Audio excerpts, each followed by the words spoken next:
விடியம் சொந்தங்களுக்கு வணக்கம். மாவீரர் வாரம் ஆரம்பமாகி வெற்றிகரமாக மாவீரர் வாரம் அனுஷ்டிக்கப்பட்டு கொண்டிருக்கு. இதுவரைக்குமே எந்த விதமான தடைகளும் பாதுகாப்பு தரப்பினரிலிருந்து வரையில்லை. அதுவே ஒரு வெற்றிகரமான விடயமாக பார்க்கப்படுகின்றது. அடுத்தது இது தொடர்பாக பல தகவல்கள் வெளிவந்த வண்ணமே இருக்கிறது. அரசு தரப்பில் இருந்து, அதாவது ஆளுங்கட்சியிலிருந்து பல தகவல்கள் வெளிவந்த வண்ணமே இருக்கு. அதுல வடமாகாண அமைப்பாளராக இருந்து தற்பொழுது நீரியல் வள அமைச்சராக இருக்கின்ற சந்திரசேகரம் அவர்கள் ஒரு கருத்தினை முன்வச்சிருக்கிறார் என்று பார்த்தீங்கன்னா, மக்கள் உயிரிழந்தவர்களை அனுஷ்டிக்கிறதுக்கு எந்தவித தடையுமே இல்லை. மாவீரர் தினத்தை மிகவும் வெற்றிகரமாக நீங்கள் அனுஷ்டிக்கலாம். பாதுகாப்பு தரப்பினர் எந்தவித அனுமதியுமின்றி புகைப்படங்களோ ஒளிப்படங்களோ எடுப்பதற்கு அவர்களுக்கு தடை போடப்பட்டிருக்கிறது. அதாவது பாதுகாப்பு தரப்பினருக்கு தடை போடப்பட்டிருக்கிறது என்று அவர் சொல்லியிருக்கிறார். ஆனால் முன்னைய காலகட்டங்களில் உங்களுக்கு தெரியும், ஏதாவது ஒரு இந்த நிகழ்வுகள் நடந்தாலே மாவீரர் தினம் என்று அல்லாமல் ஏதாவது மே 18 நிகழ்வுகளுக்கு கூட பல ஒளிப்படங்களும் புகைப்படங்களும் எடுக்கிற சம்பவங்களை நாங்கள் பார்த்திருப்போம் பாதுகாப்பு தரப்பினர். ஆனால் இனி அந்த செயற்பாடுகள் நடக்காது என்று அவர் சொல்லியிருக்கிறார். இப்ப அனுஷ்டிக்க இருக்கிற மாவீரர் தினத்துல இந்த ஒரு செயற்பாடுகளும் நடக்காது, இதற்கு நாங்கள் தடை போட்டிருக்கிறோம் என்று அவர் சொல்லியிருக்கிறார். உண்மையிலேயே இது ஒரு வெற்றிகரமான விடயமாகத்தான் நாங்கள் பார்க்கிறோம். அந்த நேரத்தில் உங்களுக்கு தெரியும், அண்மையில சிரமதான பணிகள் நடைபெற்றது. மாவீரர் வாரம் ஆரம்பமாக முதலே துயிலுமிலங்கள்ல சிரமதான பணிகள் நடைபெற்றது. அதற்கும் எந்த தடையும் வரையில்லை. முன்னைய காலகட்டங்களில் பார்த்தீங்கன்னா இந்த சிரமதான பணிகள் நடைபெறுற அன்றே தடைகள் ஏற்படுத்தப்பட்டு பலர் கைதும் செய்யப்பட்டிருக்கிறார். இதுல இந்த அரசியல்வாதிகளோட தலையீடு அந்த நேரத்தில் வரும். அரசியல்வாதிகள் பலர் அங்க மாவீரர் துயிலுமிலங்கள் சம்பந்தமாக ஏற்பட்ட கைதுகள் தொடர்பாக தங்களுடைய ஊடக சந்திப்புகளை நடத்தி அதிலேயும் சிலர் தங்களுடைய அரசியலை செய்கிற செயற்பாடுகளையும் நாங்கள் முன்னைய காலகட்டங்களில் பார்த்திருப்போம். ஆனால் அந்த செயற்பாடுகள் இப்ப நடைபெறாத ஒரு சூழ்நிலை ஒன்று இருந்திருக்கு. இது தொடர்பாக சந்திரசேகரம் அவர்கள் சொல்லுகின்ற பொழுது என்ன விடயத்தை சொல்றாருன்னா, உங்களுக்கு இனி சுதந்திரமாக இந்த மாவீரத்தை அனுப்பிப்பதற்கு இது ஒரு வழிவகையாக இருக்கும். யாரும் இந்த தடையும் இதுக்கு போட மாட்டோம் என்று அவர் சொல்லியிருக்கார். இதே நேரத்தில் பொதுமக்கள் பாதுகாப்பு அமைச்சர் ஆனந்த விஜயபால இன்னொரு கருத்தையும் முன்வச்சிருக்கார். அதாவது உயிரிழந்தவர்களை நினைவு கூறுவதற்கு எந்த தடையும் விதிக்கப்பட மாட்டாது. அது வடக்கா இருந்தாலும் கிழக்கா இருந்தாலும் தெற்கா இருந்தாலும் மலையகமா இருந்தாலும் நீங்கள் உங்களுடைய உயிரிழந்தவர்களை அனுஷ்டிக்கலாம். ஆனால் விடுதலை புலிகள் அமைப்பு என்பது தடை செய்யப்பட்ட ஒரு அமைப்பு. அந்த அமைப்பினுடைய சின்னங்கள், அந்த அமைப்பினுடைய கொடிகள் என்பவற்றை பயன்படுத்துவதற்கு தடை செய்யப்பட்டுள்ளது. ஆகவே நீங்கள் அது தொடர்பான விடயங்களை நீங்கள் பயன்படுத்த முடியாது என்று அவர் குறிப்பிட்டிருக்கிறார். ஏற்கனவே இந்த விடயத்தில் சந்திரசேகரம் அவர்கள் இவ்வாறு குறிப்பிட்டிருக்கிற அதே நேரத்தில் பொதுமக்கள் பாதுகாப்பு அமைச்சர் இந்த விடயத்தை குறிப்பிட்டிருக்கார். இருந்தாலும் இற்றை வரைக்குமே எந்த தடைகளும் விதிக்கப்பட இல்லை. அது மட்டும் இல்லாமல் எந்த ஒரு இடையூறுகளும் பாதுகாப்பு தரப்பினரிடமிருந்து வரையில்லை என்ற வகையிலேயே நாங்கள் இது உண்மையிலேயே ஒரு வெற்றிகரமாகத்தான் செய்கின்றது என்று எடுத்துக்கொண்டாலும் மாவீரர் தினத்துக்கு என்ன விடயம் நடக்கப் போகின்றது என்பதையும் நாங்கள் பொறுத்திருந்தான் பார்க்கணும். ஏனென்றா முன்னைய அமைப்புகளும் நாங்கள் சொல்லியிருக்க முன்னைய நாள் ஆளுங்கட்சிகளும் இந்த விடயத்தை தான் குறிப்பிட்டிருந்தவை. அதாவது உயிரிழந்தவர்கள் நினைவு கூறுவதற்கு அனுமதி வழங்கலாம், ஆனால் தடை செய்யப்பட்ட பயங்கரவாத அமைப்பினர் தொடர்பான விடயங்கள் நீங்கள் பயன்படுத்த முடியாது என்று அவர்கள் குறிப்பிட்டிருந்தவர். ஆகவே இவர் சொல்கின்ற விடயமும் கிட்டத்தட்ட அதே மாதிரியான ஒரு நிலைப்பாட்டில் தான் இருக்குது. ஆனால் இதுவரைக்கும் எந்த ஒரு தடைகளும் விதிக்கப்படாத பட்சத்தில் மாவீரர் தினத்துக்கும் தடைகள் விதிக்கப்பட மாட்டாது என நாங்கள் ஒரு ஊகத்துக்கு வரலாம். இருந்தாலும் அந்த மாவீரர் தினம் அன்று தான் இது தொடர்பான விடயங்களை நாங்கள் தெரிந்து கொள்ளலாம். இப்படியாக இந்த மாவீரர் தினம் தொடர்பான விடயங்கள் நடந்த வண்ணமே இருக்கின்றது. அது தொடர்பாக இந்த ஆளுங்கட்சியினரும் தங்களுடைய கருத்துக்களை முன்வச்ச வண்ணமே இருக்கிறது. அடுத்ததாக இன்னொரு முக்கியமான விடயம் ஒன்று பார்க்கணும் என்று பார்த்தீங்கன்னா, ஒரு அதிவிசேட வர்த்தமானி ஒன்றை ஆண்ட்ரோ மார்சநாயக் அவர்கள் கையொப்பமிட்டிருக்கிறார். என்ன வர்த்தமானி என்று பார்த்தீங்கன்னா, அரச கடன் முகாமைத்துவம் என்ற ஒரு புதிய சட்டம் அறிமுகப்படுத்தப்பட்டிருக்கு. அந்த வர்த்தமானி ஊடாக அந்த சட்டத்தில் என்னென்ன விடயங்கள் குறிப்பிடப்பட்டிருக்கின்றா, கடன் பெறுதல், கடன் வழங்குதல், அது மட்டும் இல்லாமல் இந்த கடன் சம்பந்தமான நடவடிக்கைகளை மேற்கொள்ளல், அதை முகாமைத்துவம் செய்த சம்பந்தமான விடயங்கள் இந்த அரச கடன் முகாமைத்துவம் என்ற சட்டத்தில் உள்ளடக்கப்பட்டிருக்கிறது. இதுல என்னென்ன விடயங்கள் இருக்கின்றது, உண்மையிலேயே இந்த விடயங்கள் இந்த நாணய நிதியத்துறையினுடைய கடன் சம்பந்தப்பட்ட விடயங்களாக இருக்குமா அல்லது நாட்டை கட்டியல் போன்ற விடயங்கள் இதில் உள்ளடக்கப்பட்டிருக்குமா என்பதையும் நாங்கள் இனிவரும் காலங்களில் தான் பார்க்கலாம். உண்மையிலேயே இந்த கடன் முகாமைத்துவம் என்றது உண்மையிலேயே ஒரு நாட்டுக்கு முக்கியத்துவமான ஒரு விடயம். ஏன்னு பார்த்தீங்கன்னா இந்த ஏற்றுமதி இறக்குமதி சம்பந்தமான விடயங்கள், அடுத்தது நாட்டின் வருவாய் சம்பந்தமான விடயங்கள்ல இந்த கடன் ஒரு செல்வாக்கு செலுத்துகிற ஒரு முக்கிய விடயமாக இருக்கின்றது. ஆகவே இது தொடர்பான ஒரு முகாமைத்துவமும் தேவைப்படுகின்றது. இந்த சட்டத்தின் மூலமாக இது சரியாக முகாமைத்துவம் செய்யப்படுமா என்பதையும் நாங்கள் பொறுத்திருந்தான் பார்க்கணும். அடுத்ததாக இன்னொரு முக்கியமான விடயத்தை நாங்கள் பார்க்கணும் என்று பார்த்தீங்கன்னா, இந்த காணாமல் ஆக்கப்பட்டவர்கள், வலிந்து காணாமல் ஆக்கப்பட்டவர்கள் தொடர்பாக சந்திரசேகரம் அவர்கள் ஒரு முக்கியமான கருத்தை சொல்லியிருக்கார். அவர் சொல்கின்ற பொழுது உண்மையிலேயே அந்த நம்பிக்கை இல்லாத ஒரு விதத்துல தான் இதை எடுத்துரைக்கிறார். என்னன்னு பார்த்தீங்கன்னா, உண்மையிலேயே இனி காணாமல் ஆக்கப்பட்டவர்களை தேடுதல் என்பது உண்மையிலேயே ஒரு நம்பிக்கை இழந்த விடயம்தான். இனி வருங்காலங்களில் அவர்களுக்கு என்ன நடந்தது என்று கூட தெரியாத ஒரு சூழ்நிலை தான் இருக்குது. இப்பயுமே அப்படித்தான் இருக்கு. இனி நீங்கள் தேடியும் கூட அவர்கள் சம்பந்தமான ஆர்ப்பாட்டங்கள் நடத்தியும் கூட இது தொடர்பாக எந்த ஒரு தீர்வுமே கிடைக்காது என்கிற விதத்தில் அவர் குறிப்பிட்டிருக்கிறார். இது முன்னைய ஆட்சி காலங்களில் நடந்த விடயங்கள். அதாவது காணாமல் ஆக்கப்பட்டவர்கள் தொடர்பாக விசாரணைகள் குழுக்கள் என்று ஆரம்பித்துக் கொண்டே இருப்பார்கள். ஆனால் இது தொடர்பாக நாங்கள் பார்க்கின்ற பொழுது அவர் காணாமல் ஆக்கப்பட்டவர்களுக்கு என்ன நடந்தது என்பது தெரியாதவருடையமாகத்தான் இருக்கும் என்று அவர் குறிப்பிட்டிருக்கிறார். அதில் அவர் சொல்லிக்க ஜேவிபி தரப்பிலிருந்து 2009ஆம் ஆண்டே இந்த காணாமல் ஆக்கப்பட்டது தொடர்பாக பல மனுக்களையும் கோரிக்கைகளையும் நாங்கள் முன்வைச்சினாங்கள். ஆனால் அது இட்டை வரைக்கும் கூட நிறைவேற்றப்படவில்லை என்று அவர் குறிப்பிட்டிருக்கிறார்.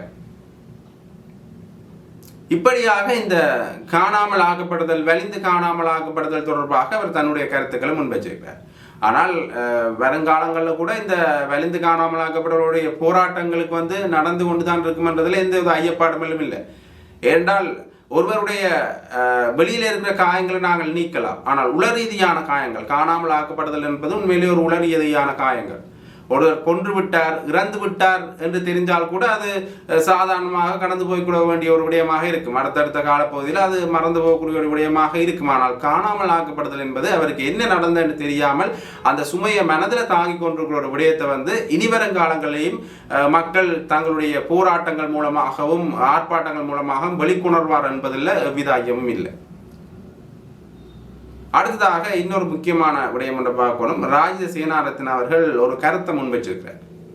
அது என்ன கருத்துன்னு பார்த்தீங்கன்னா, அவர் சொல்றார், இந்த ஜேவிபியினர் தான் முன்னைய காலகட்டங்களில் இந்த இனவாதத்தை தூண்டினவர்கள்.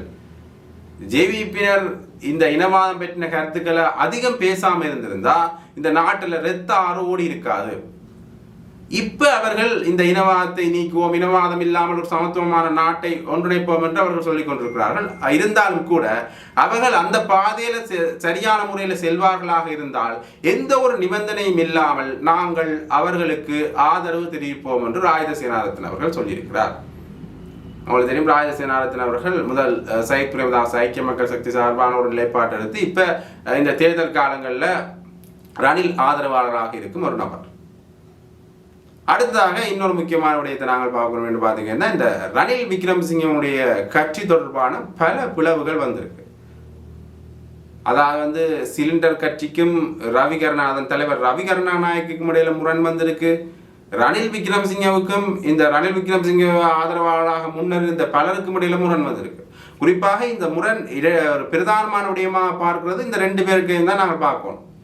ஏன்னு பார்த்தீங்கன்னா, ரணில் விக்ரமசிங்க, ரவி கருணாநாயக்க, இந்த ரெண்டு பேருண்ட ஒரு முரண்பாடாகத்தான் நாங்கள் இதை பார்க்கணும். அந்த வகையில் இந்த தேசிய பட்டியலை யாருக்கு வழங்குவது, தேசிய பட்டியல் ஊடாக யாரை உள்ள கொண்டு செல்றது பாராளுமன்ற உறுப்பினராக என்ற ஒரு நிலைப்பாட்டில் பலரது பேர்கள் முன்மொழியப்பட்டிருக்கு. உண்மையிலேயே இந்த ரணில் ஆதரவு நிலைப்பாட்டில் ரெண்டு பேருக்கு தான் இந்த தேசிய பட்டியல் ஆசனம் கிடைச்சிருக்கு.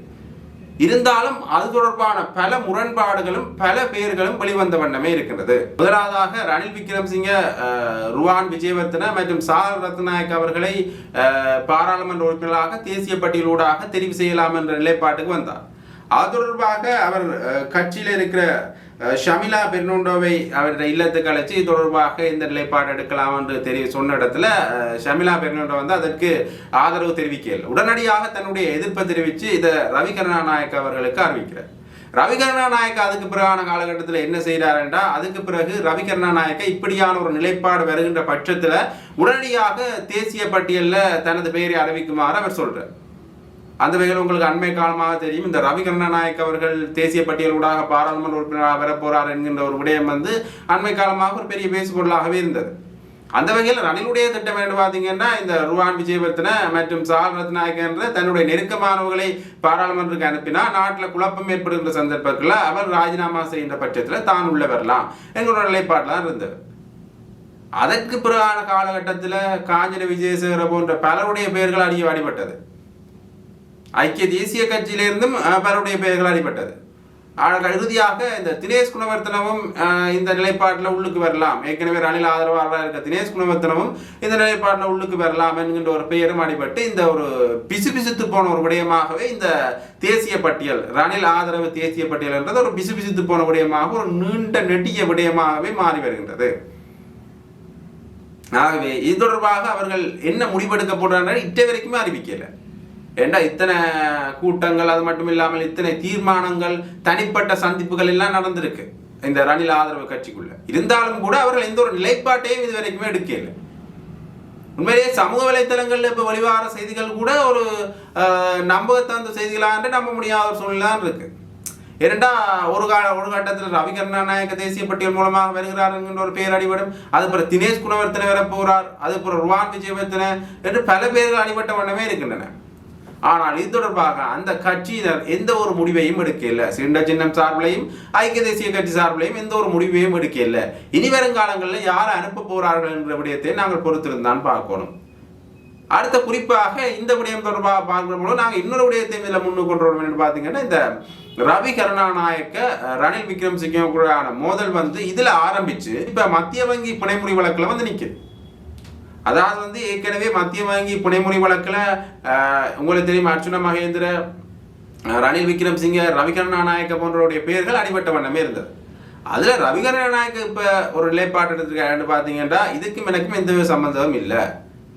தான் கிட்டத்தட்ட ரணில் ஆட்டுவித்த ஒரு பொம்மையாகத்தான் இதுல இருந்தவரே தவிர வேறொரு விடயத்தையும் தான் இதுல நேரடியாக தொடர்பட்டு செய்யல. இதுல முற்றுமுழுதாக தொடர்பட்டதுக்கு யாருன்னு பாத்தீங்கன்னா ரணில் விக்ரமசிங்க அவர் வெளிப்படையாகவே சொல்லியிருக்கிறார். ஆகவே இது தொடர்பாக அடுத்த கட்டமாக ரணில் விக்ரமசிங்கனுடைய என்ன நிலைப்பாடு எடுக்க போது இந்த அரசாங்கம் என்பதையும் பொறுத்து தான் பார்க்கணும். ஏன்னா ஏற்கனவே இந்த அரசு தொடர்பாக ஒரு விமர்சனம் முன்வைக்கப்படுது என்று பார்த்தீங்கன்னா, இந்த பெரிய பண முதலைகள், பெரிய அரசியல்வாதிகள் இன்னுமே கை வைக்கல இந்த அரசு.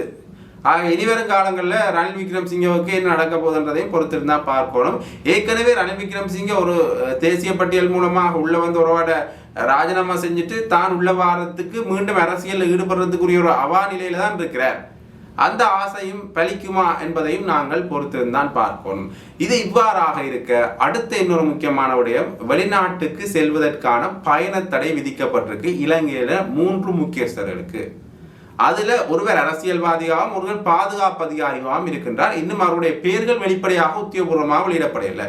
என்ன காரணம்னு பாத்தீங்கன்னா, இந்த உயிர்த்தனார் தாக்குதல் சம்பந்தமான தொடர்புடையவர்கள் விசாரணைகள் நடந்தோடுகிற அந்த பட்சத்தில் அவர்களை வெளிநாடு செல்வதற்கான தடை விதிக்கப்பட்டிருக்கு. உண்மையிலே இது எந்த விசாரணையாக இருந்தாலும் சாதாரண ஒரு குற்றவியல் சம்பந்தமான விசாரணைகள் நடக்கின்ற பொழுது அவர்களுக்கு பயண தடை விதிப்பது வழமை. அந்த வகையில் 3 பேருக்கு விதிக்கப்பட்டிருக்கு. இதுல ஒருவர் அரசியல்வாதி, இன்னொருவர் பாதுகாப்பு சம்பந்தமான அதிகாரி என்ற விடயம் சொல்லப்பட்டிருக்கின்றது. அதுல பிள்ளையான் குறிப்பிடப்படுவாரா என்கின்ற கேள்வியும் வந்திருக்கின்றது. என்கின்ற அடிக்கடி அடிபட்ட பேர் பிள்ளையாண்ட பேர் தான். அசாத் மௌலானா சொன்ன பேர்களையும் அசாத் மௌலானா பல குற்றச்சாட்டுகளை முன்வைத்தது பிள்ளையான் மேலதான். ஆகவே இந்த பிள்ளையானுடைய பேர் இதுல அடிபடுற காரணத்தினால பிள்ளையான் இதுக்கு உள்வாங்கப்படுவாரா, இந்த பயணத்துறை சம்பந்தமான விடயத்துல பிள்ளையாண்ட பேரும் இருக்குதா என்கின்ற கேள்வியும் எழுந்திருக்கின்றது. இன்னும் உத்தியோகபூர்வமாக வெளியிடல. அந்த வகையில பிள்ளையான் இதற்குள் உள்வாங்கப்பட்டிருக்கிறாரா என்பதையும் நாங்கள் பொறுத்திருந்தா முடிவெடுக்கணும். ஏனென்றா இன்னுமே இது தொடர்பான உத்தியோகபூர்வ பெயர் பட்டியல் வெளியிடப்படையில. அது வெளியிடப்பட்ட பிறகு இதுல அவர் உள்வாங்கப்பட்டிருக்கின்றாரா இல்லையா என்கின்ற விடயம் தெரிய வரும்.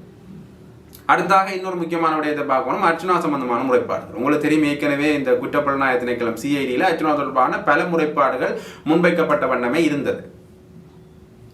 அதுல குறிப்பாக இந்த அர்ச்சுனா எதிர்க்கட்சி தலைவருடைய ஆசனத்தில் இருந்தது தொடர்பாக பெரிய சில ஏற்பட்டிருந்தது. அது தொடர்பாக போலீஸ் மாதிபர் நிகால் தல்து ஒரு கருத்தை முன்வைச்சிருக்காரு. என்று பார்த்தீங்கன்னா, இந்த உண்மையிலேயே இந்த விடயங்கள் எங்களுக்கு முறைப்பாடுகள் வந்தது, CIDக்கு முறைப்பாடுகள் வந்திருக்காது உண்மைதான். ஆனால் இன்னுமே நாங்கள் இன்னும் இந்த விசாரணைகளை முடுக்கி விட இல்லை. இனித்தான் இது தொடர்பான விசாரணைகளை முன்னெடுக்க போறோம். அது தொடர்பான வருகின்ற தகவல்கள் கூட உண்மையாக உத்தியோகபூர்வமாக இருக்காது. ஏனென்றா நாங்கள் இன்னும் வெளியிடலை என்று அவர் சொல்லியிருக்கிறார். இப்படியாக அர்ச்சுனாவுடைய விடயம் செல்கின்றது. அடுத்தாக இன்னொரு முக்கியமான விடயத்தை பார்க்கணும்னு பார்த்தீங்கன்னா, இந்த தேசிய மக்கள் சக்தியினுடைய பாராளுமன்ற உறுப்பினர்களுடைய சம்பள பிரச்சனை. அவர்கள் சம்பளம் வாங்க மாட்டார்கள் என்று அந்த கட்சியினுடைய பிரதி அமைச்சர் ஒருவர் சொல்லியிருக்கிறார். அவர்கள் சம்பளம் வாங்காமல் தான் பாராளுமன்ற உறுப்பினர் பதவியில் அவர்கள் நீடிப்பார்கள். ஏற்கனவே தேசிய மக்கள் சக்தியின் ஒரு நிலைப்பாடு ஒன்று இருக்கு. என்னன்னு பார்த்தீங்கன்னா, இந்த ஊழல் மோசடியற்ற நாட்டை உருவாக்கணும், நாட்டுக்கு திரை சீரிட்டு பணத்தை அதிகமாக சேகரிக்கணும். அது ஒரு வழிவகையாகத்தான் இதை அவர்கள் எடுத்துக்கொண்டார்களா என்பதை பொறுத்திருந்தான் பார்க்கணும். அந்த நிதி நேரடியாக மக்கள் நலம் காண்றதுக்காக சிறை சேரிக்க போகும்னு சொல்லியிருப்பேன். அடுத்ததாக இன்னொரு விடயம் இதில் இருக்கு. என்னன்னு பார்த்தீங்கன்னா, இந்த சம்பள பிரச்சனை தொடர்பாக தேசிய மக்கள் சக்தியில நிறைய பேர் இருக்கிற பாராளுமன்ற உறுப்பினர் யாருன்னு பார்த்தீங்கன்னா, இந்த கிட்டத்தட்ட இருக்கிற பாராளுமன்ற உறுப்பினர்களே வசதி குறைஞ்சவர்கள் தான் தேசிய மக்கள் சக்தியில் இருக்கிறார். பெரும்பாலான பாராளுமன்ற உறுப்பினர் அதிலே வெளி மாவட்டத்திலிருந்து பாராளுமன்றத்துக்கு வரதுக்குரிய போக்குவரத்து செலவுக்குரிய சிக்கல்களும் பல பாராளுமன்ற உறுப்பினர்களுக்கு இருப்பதாக அண்மையில தகவல்கள் வந்தது. அது மட்டும் இல்லாமல் தங்குமிட வசதிகளுக்கான பல சிக்கல்களும் அவர்கிட்ட இருப்பதற்கான தகவல்களும் வந்தது.